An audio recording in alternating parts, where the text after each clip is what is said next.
Senator Kennedy, you're a senile old fossil who should be drooling in a nursing home, not sitting in the U.S. Senate.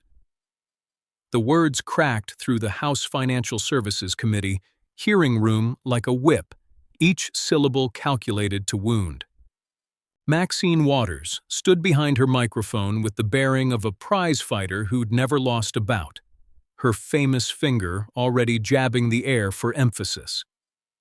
At 86, she moved with the aggressive energy of someone half her age, her purple suit, chosen specifically to pop on the C-SPAN cameras.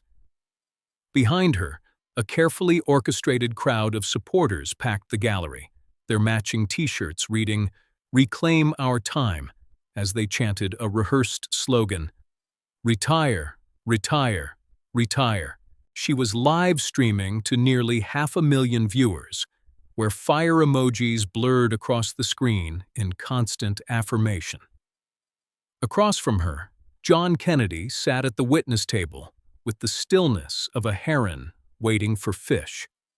His brown suit had seen better decades, his tie was slightly askew, and his readers perched precariously on the end of his nose as he doodled on a yellow legal pad.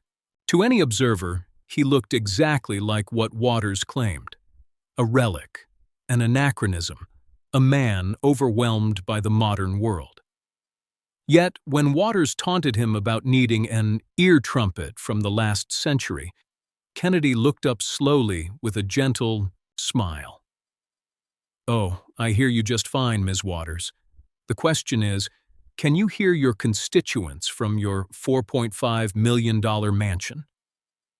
The hearing room fell into a sudden, heavy silence. 6 manila folders, thin as a whisper, sat before Kennedy, arranged with surgical precision. They bore simple labels: banking blues, home sweet home, family business, pay to play, Caribbean connection, and the beginning. Kennedy selected the first folder with the deliberation of a fisherman choosing the perfect lure. In his molasses-thick Louisiana drawl, he began the story of One United Bank in 2008.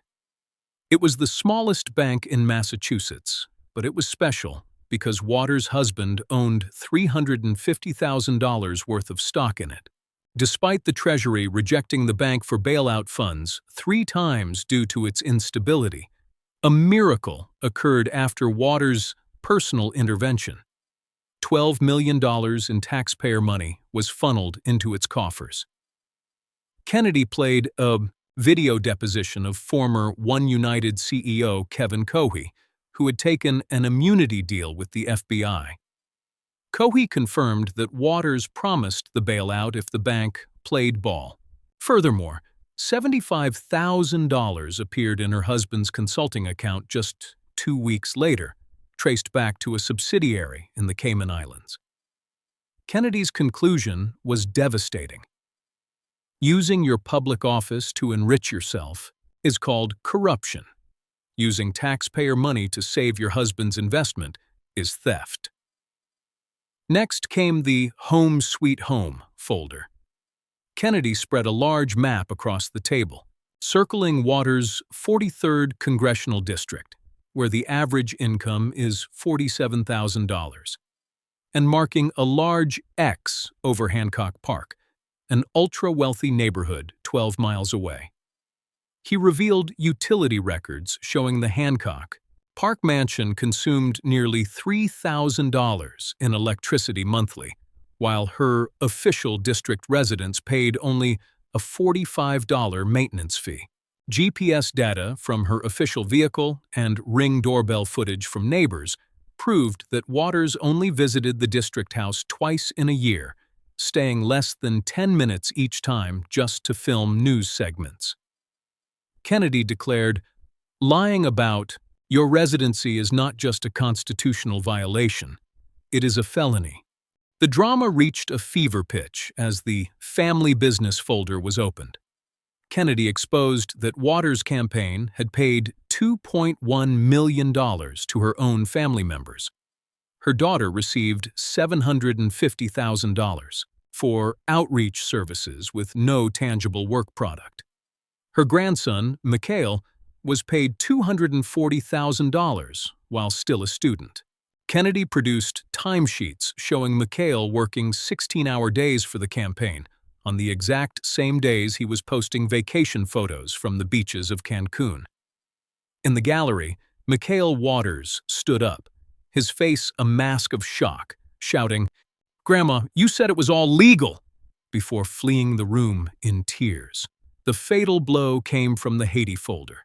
Following the catastrophic 2010 earthquake, Waters raised $50 million through her relief fund. However, the money flowed through a maze of shell companies in the Bahamas and the Turks and Caicos. Kennedy produced evidence from a former Haitian finance minister claiming Waters demanded a 30% commission to release the aid. Marie Dominique, a Haitian mother who lost 3 children in the disaster, stood up in the gallery and sobbed, "You stole from the dead, Ms. Waters. You stole from my babies. How do you sleep?" Finally, Kennedy took the room back to the 1970s in south-central Los Angeles. He revealed that Waters' career began not as a savior, but as a predatory landlord. Through shell companies, she acquired old apartment buildings and evicted hundreds of poor families to convert them into luxury units, pocketing $3.2 million in profit. Dorothy Jackson, a 70-year-old woman using a walker, produced a yellowed eviction notice from 1975 signed by Waters herself. "You told me that my homelessness was not your problem," she said. As the hearing room doors burst open, FBI agents flooded in. A formal arrest warrant was announced, charging Waters with wire fraud, money laundering, embezzlement, and violations of the Foreign Corrupt Practices Act. Waters screamed about congressional immunity, but Kennedy remained calm. Justice may be 50 years late, but it has finally arrived. Her supporters in the gallery began tearing off their purple T-shirts in disgust. Kennedy packed his folders, smiled at the reporters, and left his legal pad on the table. On it was a detailed drawing of a Louisiana brown pelican swallowing a fish labeled corruption. The final line he wrote was, "The truth is like water. It always finds its level." The Washington swamp had lost a giant predator, and justice, like a patient fisherman, had finally brought in the catch.